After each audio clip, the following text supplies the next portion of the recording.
Welcome to another episode of Value Seller Talks with Deepak Bajaj. Today we have the honor of hosting Vikash Lal. With close to 20 years of experience in the non-for-profit sector, Vikas has been an instrumental in international not-for-profit and corporate foundation. During these 2 decades, he has worked across the domain of skill, youth development, and education for communities across the country. Coming from a background of rural development, he has contributed towards building systems and processes for various large-scale government and other philanthropic foundations supported community-based programs. His notable achievements include setting up multiple vocational training centers for underprivileged youth and supporting them getting the jobs. His contribution towards deploying technology in solving some critical challenges in setting large-scale program operations is praiseworthy. Welcome, Vikas. Thanks, Deepak. It's always been a pleasure to be with you. Thank you. Thank you. Thank you so much for your time. So, Vikas, you have an impressive contribution and achievements, and obviously your list is too long. But before we go into that discussion, we like to know about you as a person first. Great. So, first of all, Deepak, thank you so much for inviting me for your podcast. It's a privilege to be part of this series of conversation, and I've been following some of the conversations. These are really, I would say, very closely associated with the brand that you have created for yourself. Is like the value seller. It creates really value for a lot of audiences and people, and it like meets the demand of people to know what's happening across the sector. And great part is like you're not really touching one facet of the business, but you are covering a lot of aspects, be it telecom, be it not for profit, and be it other technology driven work that is going across. So thank you so much for this. And just to begin, about myself, uh, I come from a city called Ranchi, which is the capital of Jharkhand, and been working in development sector for last 20 years. I like born and brought up in Ranchi, as I mentioned, and did my postgraduate diploma in food management from the service in Ranchi. And post that, I started working in the sector. And in the last 2 decades, it's been really very satisfying and very contending feeling. And in this last 20 years, I have happened to work with 5 different organizations, and majority of my stint has been with Dr. Reddy's Foundation and with Generation India Foundation, which was founded by McKinsey and Company. So, and then the thematic areas that I have worked into is education, skill development, and also very briefly into livelihood and others. Uh, and to talk about myself, how my personal life has been is I'm based out of Gurgaon and I live with my family here. That's about myself. Thank you. Thank for the kind words. And definitely your contribution and association with the big brands has really created a lot of value to the youth which you are working day in, day out. So we look to know about how your journey started in this non-for-profit sector. So how you get that opportunity.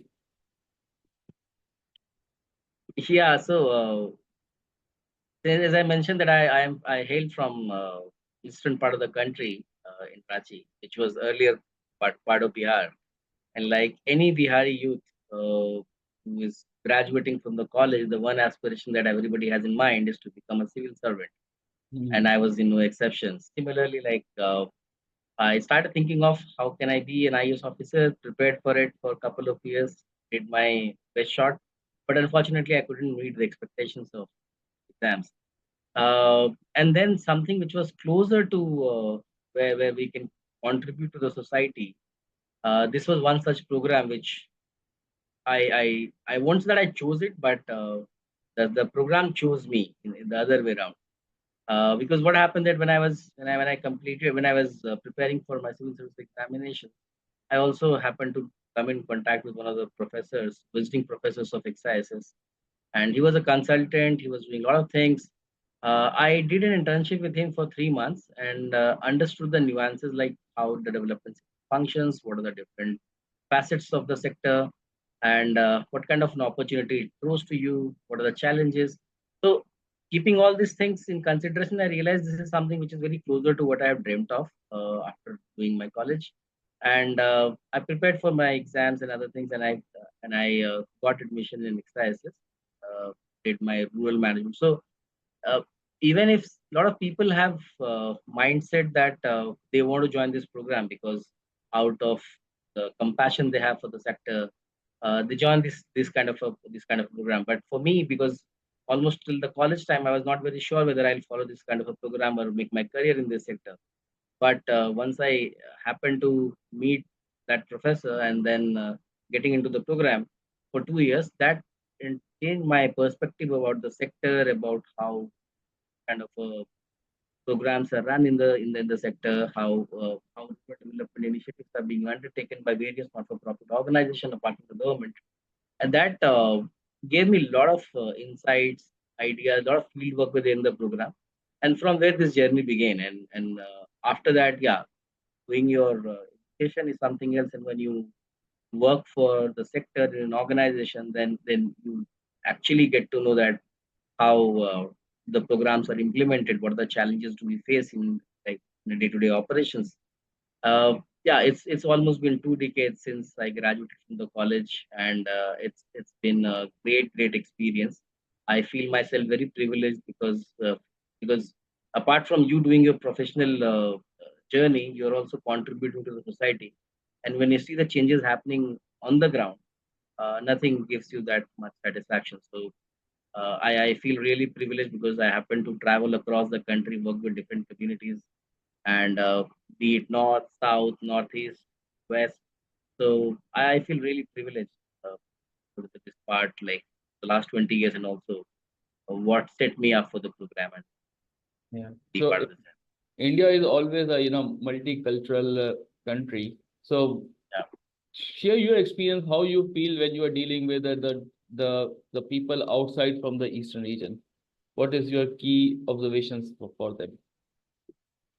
So as since most of my career has been into youth development, I have worked for skill development and helped youth getting jobs.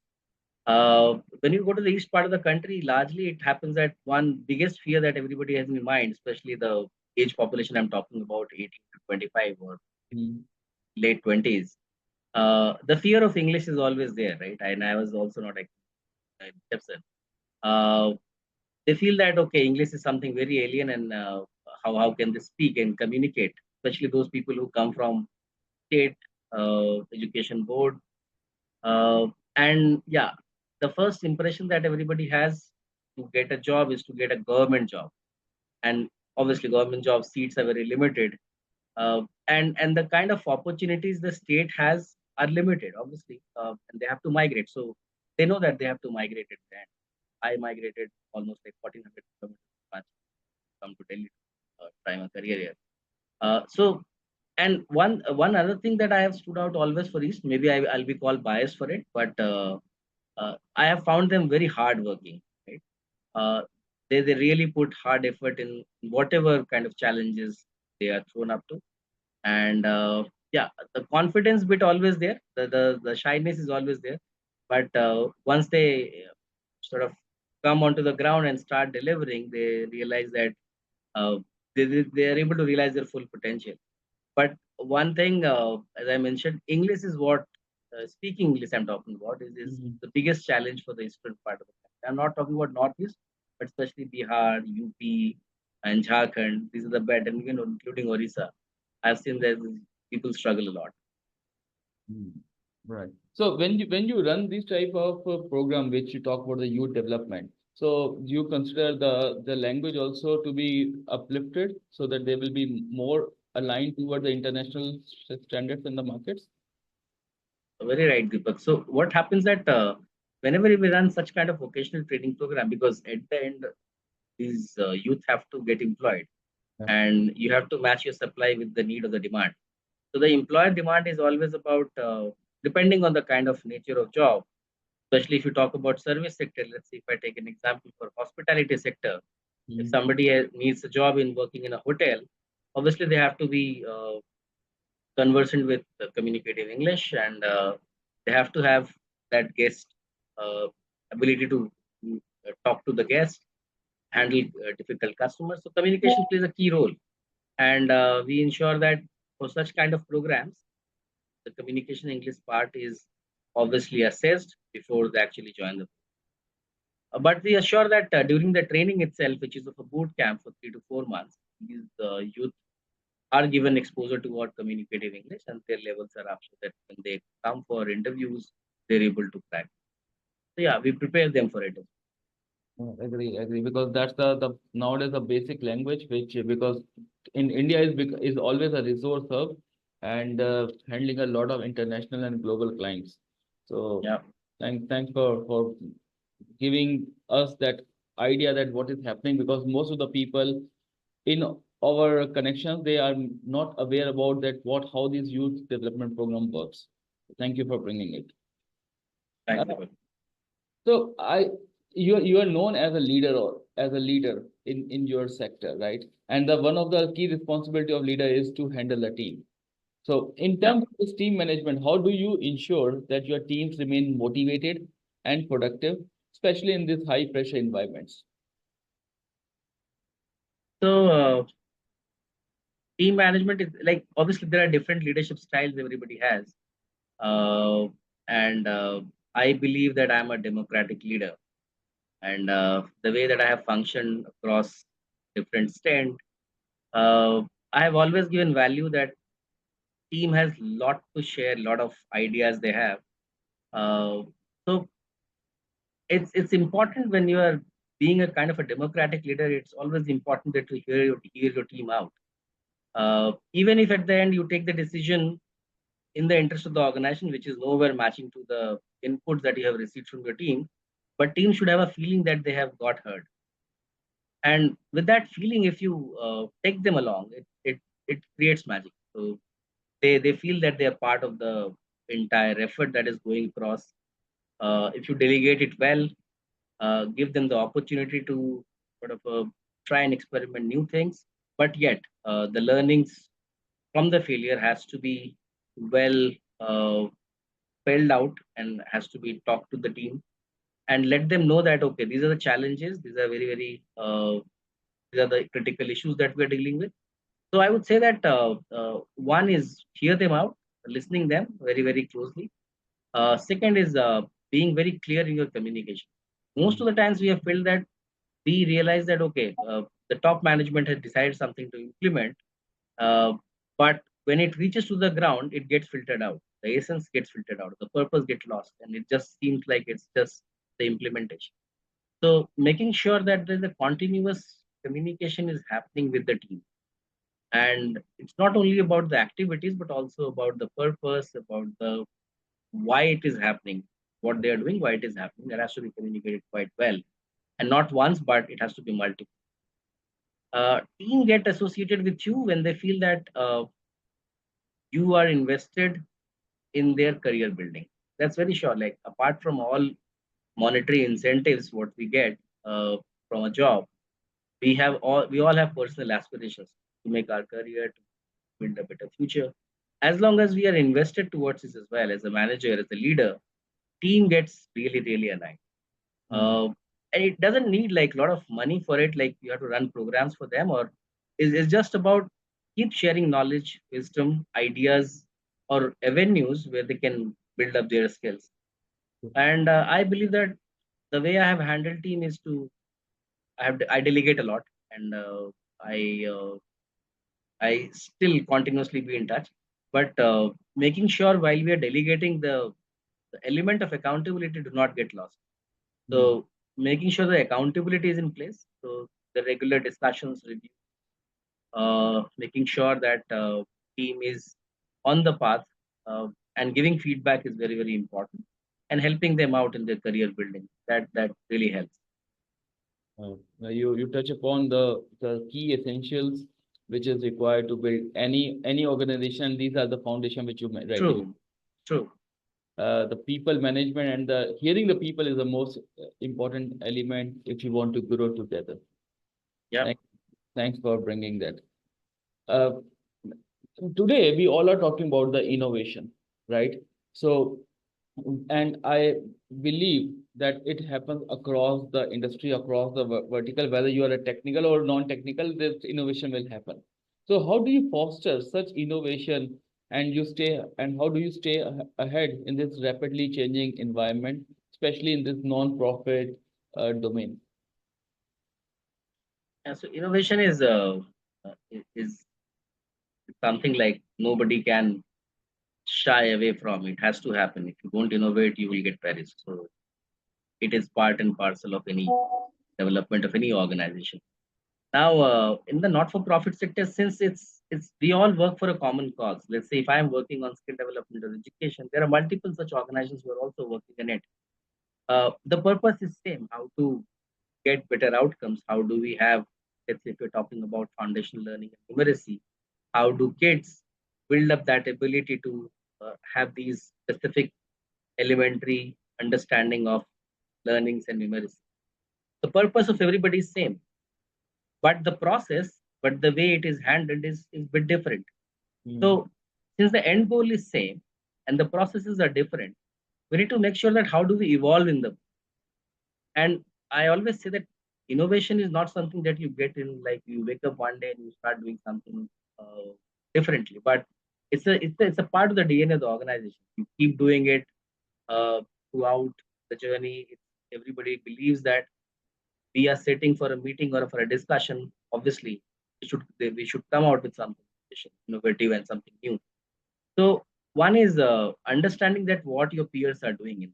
I won't say competitors, I would say peers, because all organizations have a same cause. So what they are doing, how they are doing differently, because in any developmental issue, any social challenges that we're trying to solve uh, are a bit complex because it doesn't have every social situation has a very different context. Well, let's say the situation what is happening in Bihar and the status of education or the mindset of the youth would be very different what is happening in Punjab. So the effort has to be contextualized, has to be very localized, and what are the policies, what are the practices. So when you are innovating, you need to understand that okay, here's what they are doing, who has succeeded in solving some of the, let's say, bottlenecks in the program. So the bottlenecks in the initiatives that we have taken, learning from them as well. So obviously, one is keep understanding and having a cooperation with amongst the organization, peer organization, learning from them, implementing this in the local context, and then obviously ensuring that your team is like understanding why these changes are happening. Why are we bringing a new thing? And I say that for innovation is like there are two ways. One is either you do a completely new thing. Let's say you say that no, okay, I'll talk about in education. I'll talk about higher education. You do a completely new thing which nobody else. Or the current thing that you are doing, how do we bring in efficiency? Shall we deploy new technology? So just to give an example, when I started working in the skill development sector, it was like we were doing a lot of things manually, a lot of things. The assessment of the youth, I was like going across slum areas to slum areas, mobilizing youth, conducting their assessments. Now there are a lot of tools, a lot of technology has come into action. And with those technologies, the work has become easier. And then it also gives a lot of good uh, data for you to analyze and to change the course of your program. So using technology to bring in innovations in the program, learning from the peers, and constantly understanding what are the global benchmarks that are moving across. So there are a lot of guiding organizations, how they are performing, how they are doing it, which directions they are taking. All these things has to be like taken into consideration. And the most important, which I would say, is learning from the failures. Because what happens when we implement programs, there are a lot of issues that we come across. We fail. Obviously, we fail. And from the failures, how do we bring out the learning? Rather than like fixing blame on it, can we sit across and see that how we could have done it differently? And it has to be part, as I mentioned in the beginning, it has to be part of the DNA of the organization. We do it day in and day out. When any kind of failure happens, any kind of we are not able to achieve our goal, can we sit across and then discuss why did we fail and what learnings do we take away and how do we implement it going forward? that's the way we have been innovating, and I think that the sector has changed a lot since when I started 2 decades back. There are a lot of technologies, a lot of such management principles have come into practice, and obviously gives a lot of good sides. Yeah, I can visualize how many iterations you are doing in the context when the things are not working on the ground. So True, you learn from the failure, the best practices, and what could be the best out of best practice which can be applicable for the Indian context. true, Right. very right. Right. And definitely the way we come from the industry, which is the technology industry, but you are the people who are actually using the technology on a solving a particular use case. So True. thanks for bringing that up. Uh, every sector has a challenge. It from the 20,000 feet above the ground, it looks everything looks rosy and greener. But I am sure when you are handling the people who are not coming from that urban background, or maybe they come from a rural and the semi-urban sort of things, then the challenges are more. So share some of the relevance, the issues that you have faced in the Indian context, and how pressing the issues are, and what are the efforts going in India to deal with this. So obviously, when there's in the development sector, a lot of organizations work in different thematic areas. Some of the common thematic areas where people are working in is into education, employability, environment, uh, and then livelihoods, disability, and there are a lot of such areas where some great organizations and some smaller organizations are also contributing a lot. And I'm talking about the skill development challenges, the sector that I work in the Indian context. So the, the premise here for this entire work effort that is going on, you must have heard about Skill India Mission. Mm-hmm. This is all the part of the initiative that we have been in this journey. So see, I'll just give you some stats, right? So India has close to 132 crore population, right? Close to 132 crore population. Out of this 132 crores, roughly 53 crores, which is like 43-40%, are in the labor work. They are working at this point in time. They are working. 40% are working. Correct. Uh, 26%, which is roughly almost like 30-35 crores, are students. Those who are in different levels, they won't work. Right? Mm. They will be either in the class 10th or maybe following the graduation. Uh, almost like 4 to 5%, which is like almost 5 crores roughly. They are age-old people, so they can't work. So if you see the entire thing, we see that almost out of 130 crores, 90 crores are basically distributed among these three important places: working, students, and retirees. Mm. The majority of the chunk is like roughly 30% of the population, uh, or roughly 40 crores, right? These are the people who are neither in education nor in employment or nor in any kind of a 30, almost like 30-40 crores people, 30%. Mm. And these are youth. They are employable, they are at the employable age, uh, and they are looking for new jobs. So let's see if these we call this category as NEET, NEET, not in employment, education, or training. Okay. So if they are not meaningfully employed, if Mm. they are not given right kind of a job based on their skills, the society will face a lot of turbulences and challenges, because we say that an empty mind is devil workshop. So they'll start looking for some, maybe a very lower kind of a job, or maybe some different kind of activities to make their ends meet, and may create a lot of social unrest and issues across. So making sure these 40 crore youth who are basically at an employable age must get something. So this is Mm. the one from the, like, when I talk to you about the demand side. We say that India is the fifth largest economy in the world, and we are aspiring to become almost like $30 trillion economy by 2047, which is like roughly uh, 25 years from now on. So there are a lot of investment that are happening in the sector in India and in Mm. different sectors. Maybe in technology, there are a lot of initiatives that are happening. In AI, a lot of global compatibility centers have been created in India.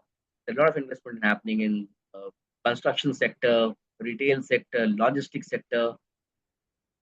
Who will work for them? Mm. Most important part, their investment would only survive when they get right manpower to work for them. They will only expand once they have right resources in place. Otherwise, they'll become limited to, let's say, cities like Delhi, Mumbai, where they get some people. Otherwise, how will they expand their business? So manpower plays a critical role. And so one side we have a huge demand coming up, and another side there is a supply which is not doing anything, right? Mm. It's like sitting and not and why they are not getting into the job, why this bridge is not getting met is because of two things. One is these youth are not aware this kind of an opportunity exists, right? And second, they are not skilled enough to get employed because Mm. businesses are very serious about kind of resources they hire, right?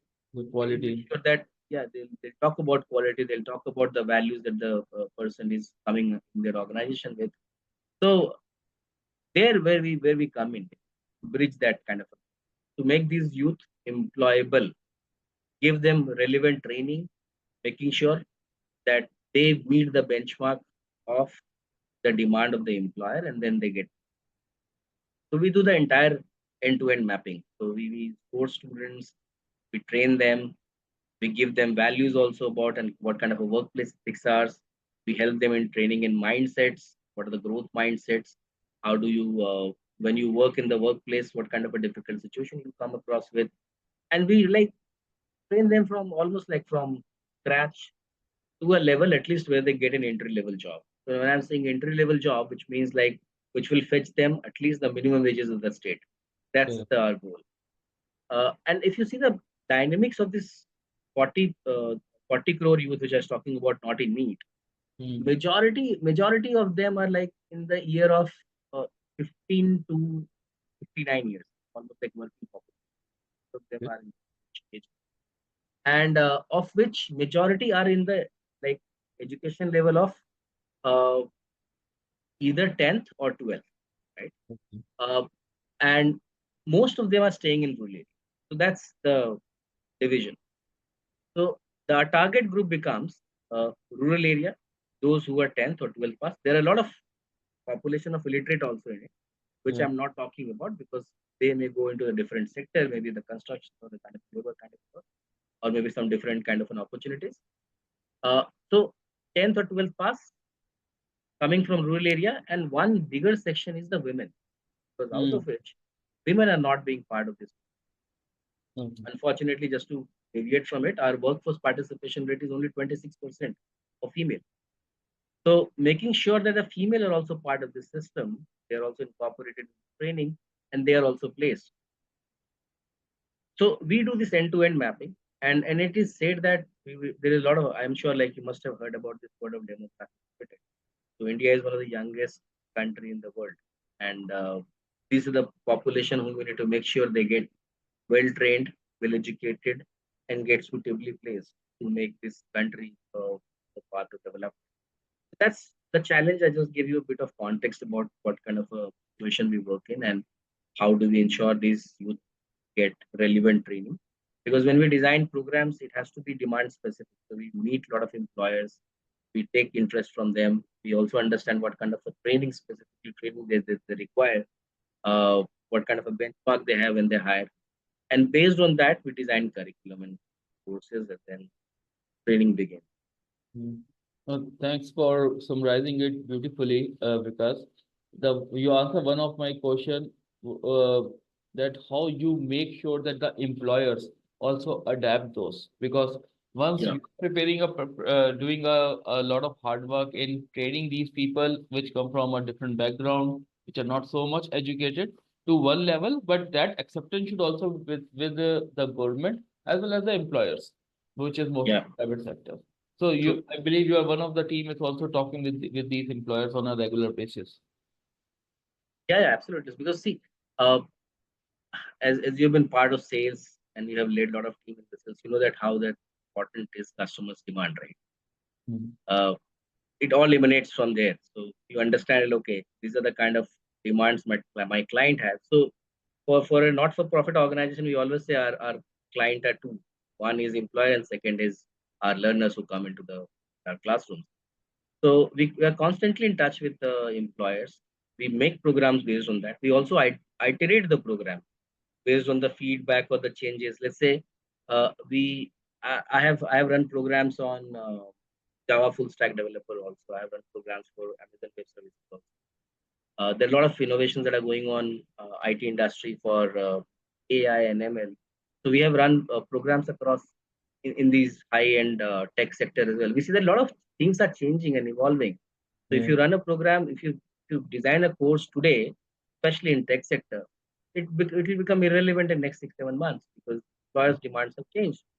So you have to be constantly in touch with them and keep iterating and keep those changes coming into your course and curriculum, and then part the training.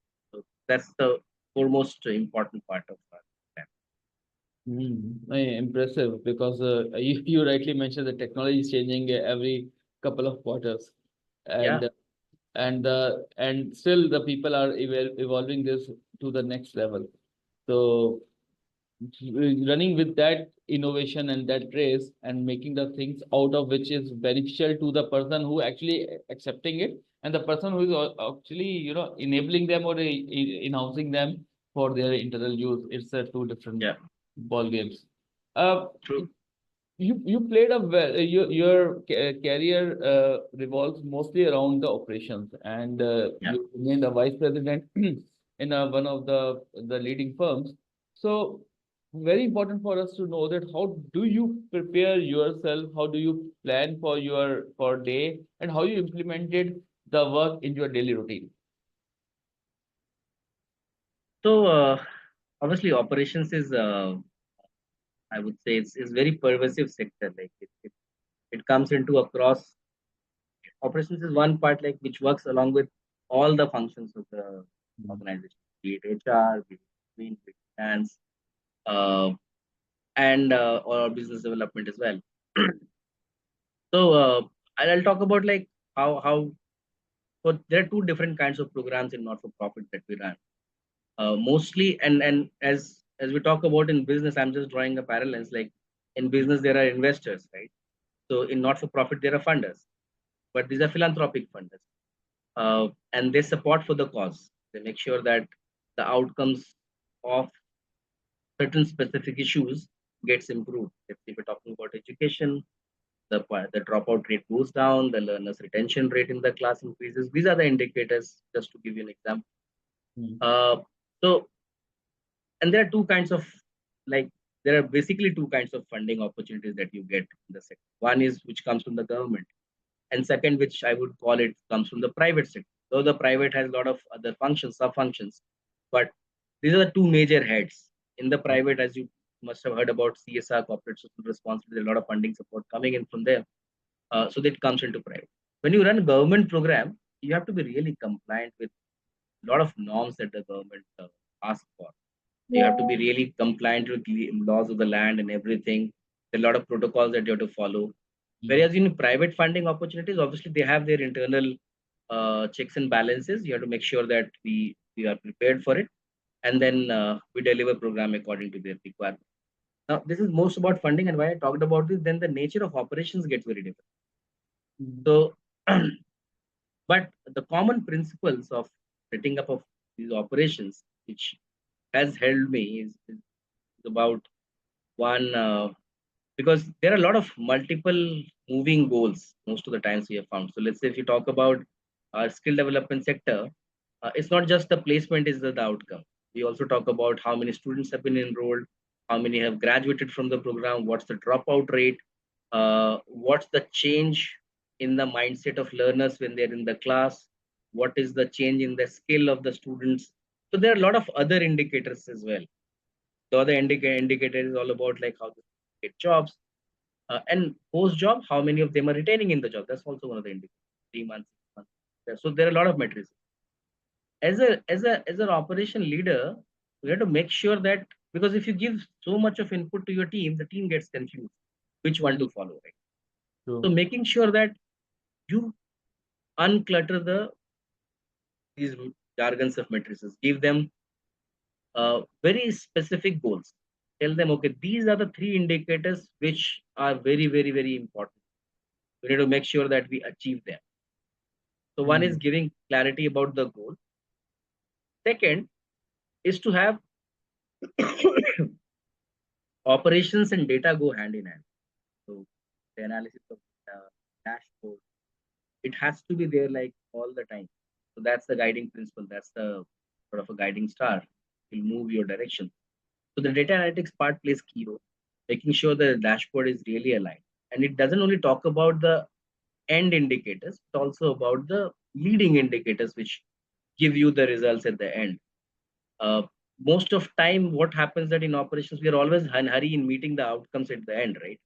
So these are lag indicators will only come at the end, by the time the all stories have happened.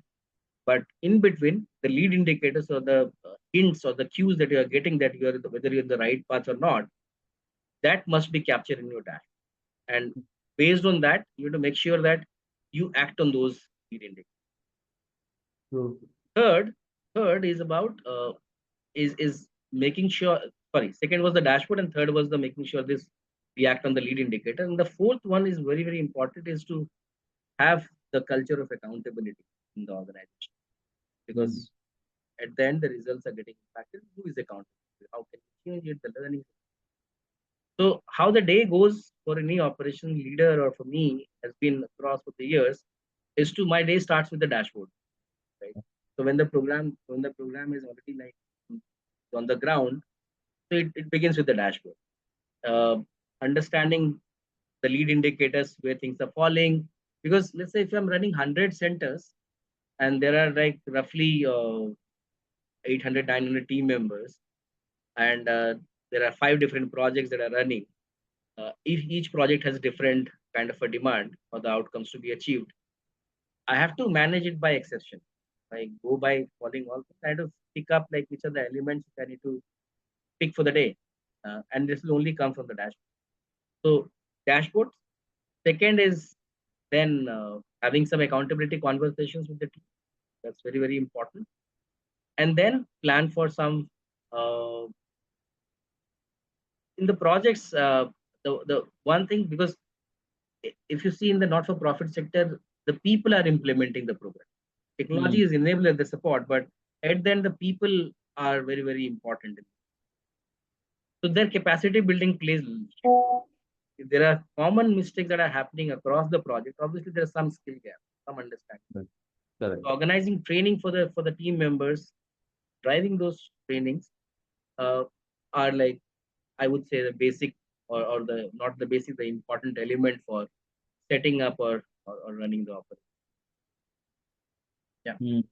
No, yeah, you touch upon the very key essential part where the whole thing can fall in the cracks, and especially mentioning the dashboards, which gives you the one of the starting point to start the day.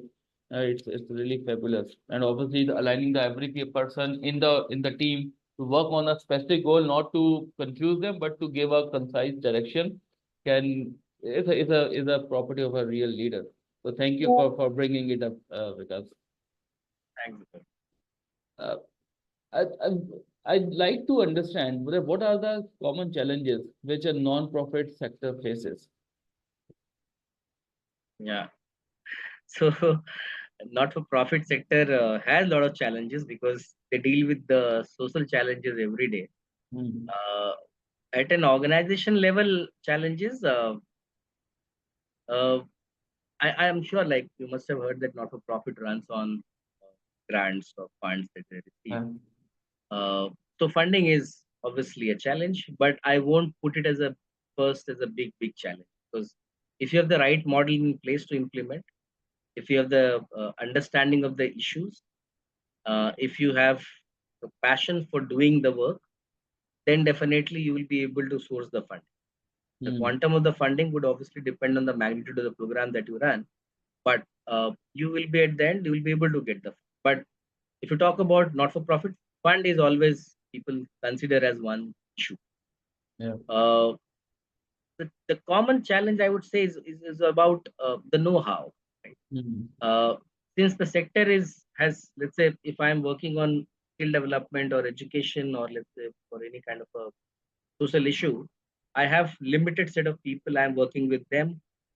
But what's happening across different organizations? How are my peers doing it? Right? Mhm. Uh, how can we create a kind of a common value across all the organization? Right? Create a sort of consortium to have dialogue, constant dialogue, and to get the learning out of it, which I see as a sector is facing a bit of challenge. There are a lot of Right. people who are putting effort in silos. How can Mhm. we collaborate together? How can we get those learnings like disseminated from one organization to another organization, one geography to another geography, so fast? So that's one challenge that I see. Second is about use of technology. Right? We are still evolving. There are, so if you see, there are nature of organizations that exist True. in not-for-profit space. Sorry. So organizations like we, which are at the top end, like having good resources for themselves, or the big or bigger organizations, they can get or build technology or solutions quite, or they can leverage on the resources that they have. But the middle level organizations and smaller organizations, they struggle. Though Mhm. the mission for all the organizations is same. That's why I said in the beginning, we are all in the same boat. We are solving the same challenge. But since the access of resources for solving the challenge is different, hence the issue, the ability to get technology in place, right talent into the organization, retain that talent in the organization becomes very, very challenging, especially for Yeah. the middle and the smaller level organization, small level that I'm talking about. And in NGOs, the challenge is, as I mentioned, talent is one such challenge, because you will be working in difficult areas. Mhm. Finding resources who will go there with same passion, work with that vision that the management has created, and following the same strategy becomes bit difficult after a certain point. So, how do we get the right talent who will be like really passionate about the cause, working there and retaining that talent for long? So, the True. growth path in the organization, because of the limited funding and possibilities or the opportunities organizations have, how do they see their future in it? Most of the time, what happens that there are passionate people who start working, but let's say after a couple of years, they realize that they have some personal goal as well, right? They want to move their career up. So because of the constraint, because the organization cannot offer, these people move out. So whatever the institutional knowledge or the wisdom that you have created by working with that person gets vanished in a sort of a the blink of the eyes once the person leaves. So making sure that how do we retain the talent? How do we collaborate very, very actively amongst the peer organization?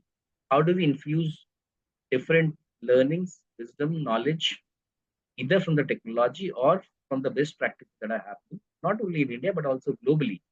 How do we get the access to that resource? These are the common challenges that a development sector is facing. But still, I would say so, despite these challenges, there are a lot of passionate organizations who are doing great, great work, even the deepest location, remotest location of the country.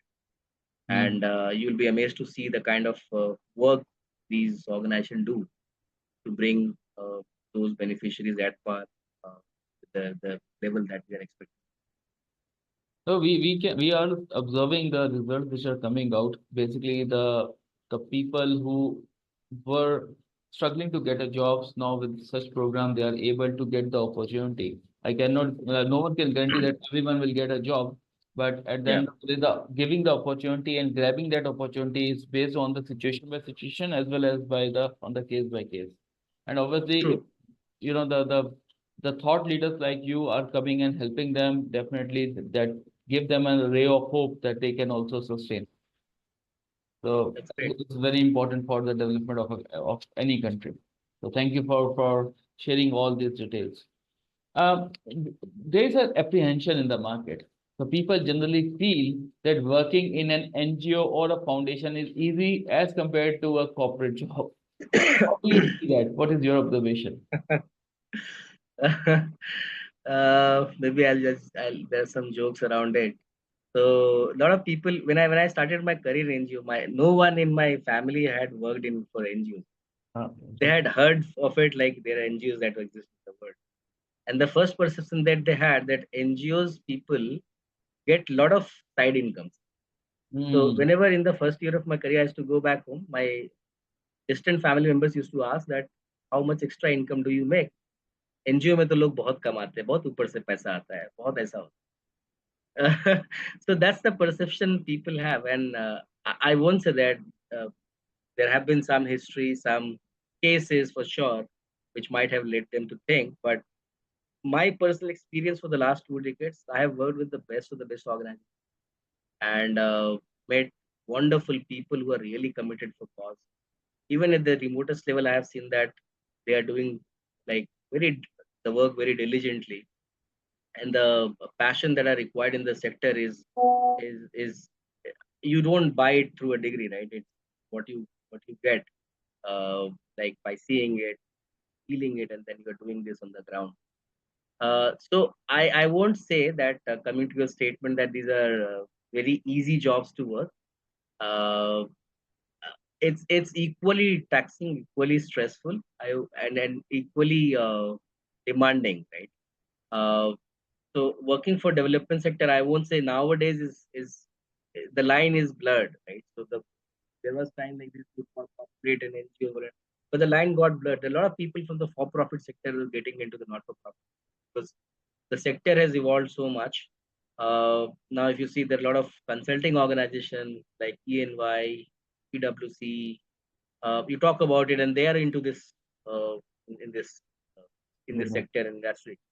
So it has no longer remained a sector where you think that you will do the work as you want to or at your own leisure, but it has become really demanding. There are a lot of, I would say, a lot of professionalism, a lot of, and I have seen this in last 20 years. I'm sure, like earlier also, the situation could be, but my journey in 20 years, I've seen that it has become more stronger, stringent, process driven, outcome driven.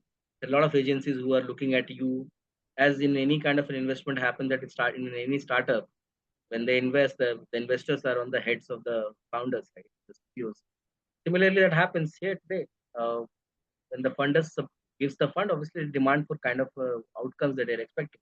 They're ready to listen you. They're ready to hear you out, but making sure that the outcomes, what we committed in our proposals or in our pitch, must be met. So it creates huge, what you say, responsibilities on each and every member, and I won't say it's a very relaxed because when you manage like team of let's say 1,000 people with a very limited budget, you won't have like a lot of money to plan for something very extravagant, but you have to be really jugado in making sure that things get happen in the ground with the limited budget that you have, and you have to be really really innovative when you do it. There are reviews that happens, there are funders reviews that happen. You have to be really good at your writing skills to make sure you communicate the impact that you're creating accurately to the funders and also to the world. And what has also happened and is happening now is when you say that okay, I'll improve the outcomes of right, may claim it, but there are third party evaluators, the globally renowned research companies who Hmm. evaluate your results. The funders would not sit silently, right? They'll bring in some best of the best research organization and would give them data and ask them to validate what we have presented. So they do go on the ground, create and take the baseline, they collect the price, they do the comparative. You have not done enough work, it will show on the ground, and they'll publish the report saying that these are the shortcomings, these are challenges, this you could not do. So we are always on the toe to make sure that we meet the expectation of, let's say, the government program, we meet the expectation of the government, the funders, and other stakeholders who are looking at us to make sure that we are able to drive this kind of change. I can sense the complexity. I can sense the same performance metrics, the KPI, Yeah, KRAs, which we are talking yeah, yeah. across the sector. And definitely if you have auditors who are doing the validation for you, what you have committed, what you have executed, and what is your next steps, then the life is not so easy. How it looks from Yeah, above the ground. true. Right. Uh, I like to bring one topic of how the foundations, the NGOs or this not-profit sectors, how you implementing the emerging technologies like AI in your daily task. Hmm. See, keeping yourself away from these rapid changes is not possible, because you, at one point in time, you have to accept it. This is the reality nowadays. I'll just give you an example. But what happens that we don't understand technology. We are not technical people. We take services from, let's say, some other organizations, maybe some funding organization who are supporting us. They want to infuse these ideas with us. They bring in the uh, good partners. Yeah. Apart from that, let's say if we have reach internally, we also have those in-house resources who gives us these kind of. So we built in the organization that I worked in for generation. We built in the predictive modeling for how can we predict a youth will stay in the training or will stay in the job. Can we do that predictability? Because we have a lot of demographic data that we have. We know that these kind of people, this kind of learner persona that has to be there when they stick to the job.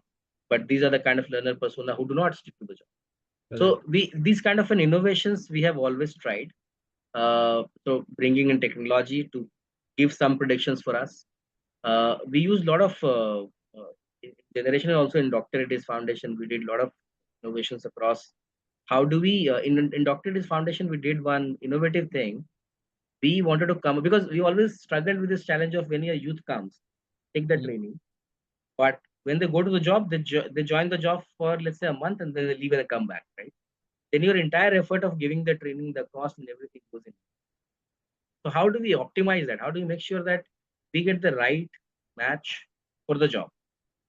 So, and there are a lot of dynamics around this. So we created a matchmaking engine. So Mm. matchmaking engine was about, let's say, the job has different requirements. The job has some personal qualifications required, some professional qualifications required, some of the aspirations that employer has, some location issues that employer has, right? Similarly, the learner also has these four requirements. They also have personal qualifications, professional expertise we are bringing in through the training. What are the aspirations they have, which locations they want to migrate, and everything. We try and match make these two, right, through Mm. a platform, which gives a prediction that okay, this learner has a predicted running job for 80%. So these kind of innovations we have tried a lot, and I don't think that these will give you 100% accurate results, but these are actually helps you to take right decisions. Correct. When you are considering certain decisions, to take this with the future.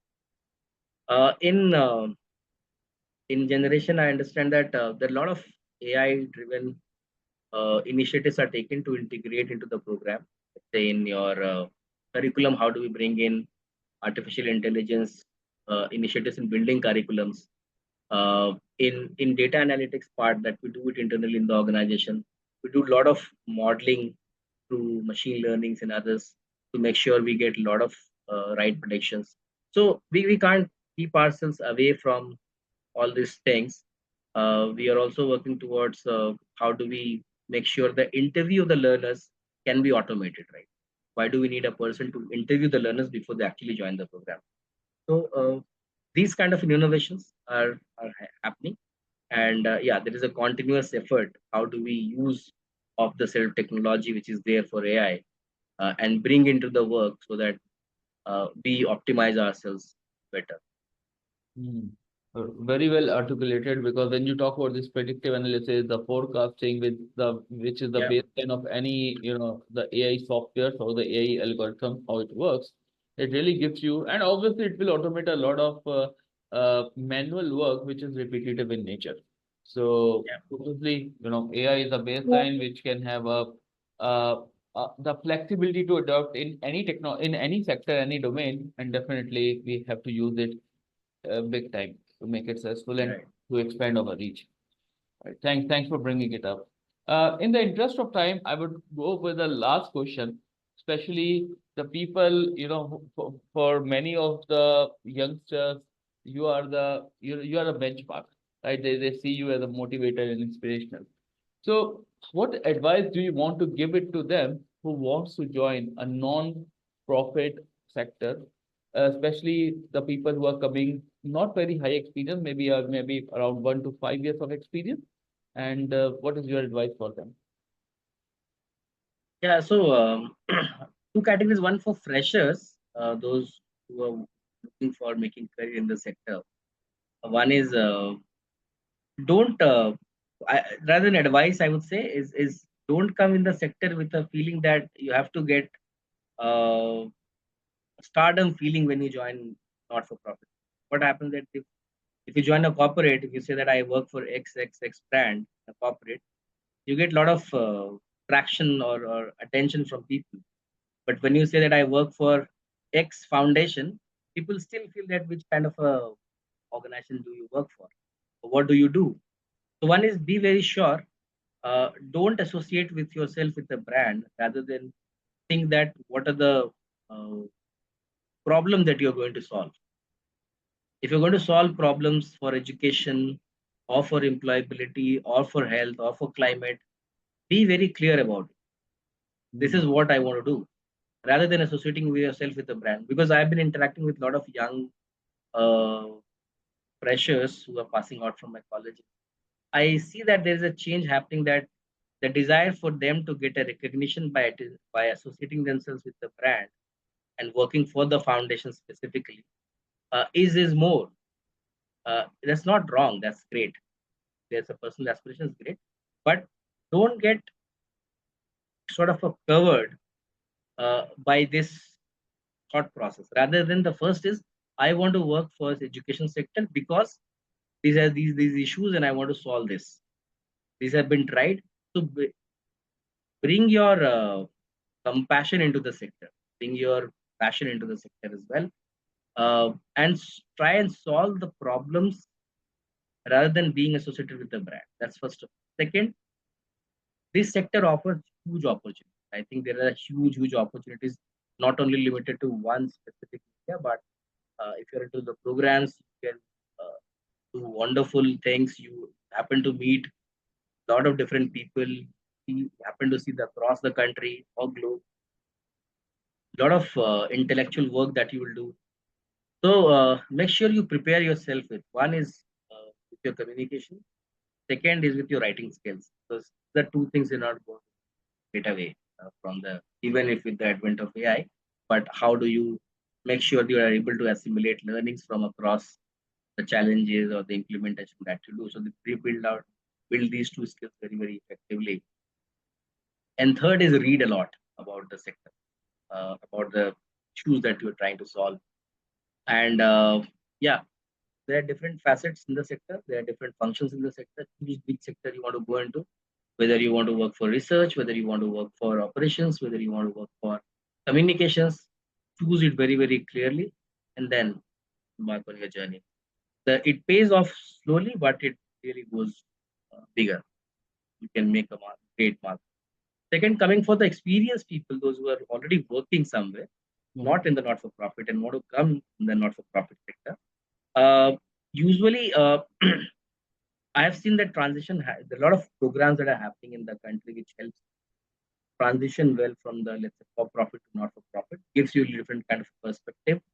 There is one such program in it's called ILSS. They run this program for the transitioning of from corporate to for not-for-profit uh, uh, genre of work. But yeah, I think working for this sector doesn't require uh, like very different expertise. Rather than as long as you are very close or very concernful or you want to make want to contribute for any kind of solving any kind of social issues, that itself is good enough. Reach out to do some internship for 2 3 months, build your perspective and get into the sector. and then definitely you will pick it up over the course when you do a lot of groundwork, meet a lot of people, you will pick it up. But that requires bit of conditioning for 3 to 4 months before you actually embark on your journey to get the right perspective before you venture it out. Mm. Thank you for bringing that things, because most of the people now who have reached to one stage, they want to contribute, but Yeah, they are lost in their corporate professional world. But this is entirely different world altogether. So thanks for bringing that part, that how they can start their journey from handling their corporate world, as well as contributing back to the society, as well as the yeah. fresher who wants to experience it and they want to be part of this. The bigger marathon, so how they can contribute. So thank you for bringing up. So that's bring the end of my questions. I know there are so many, the discussion can go for long, but in the interest of time, we Yeah.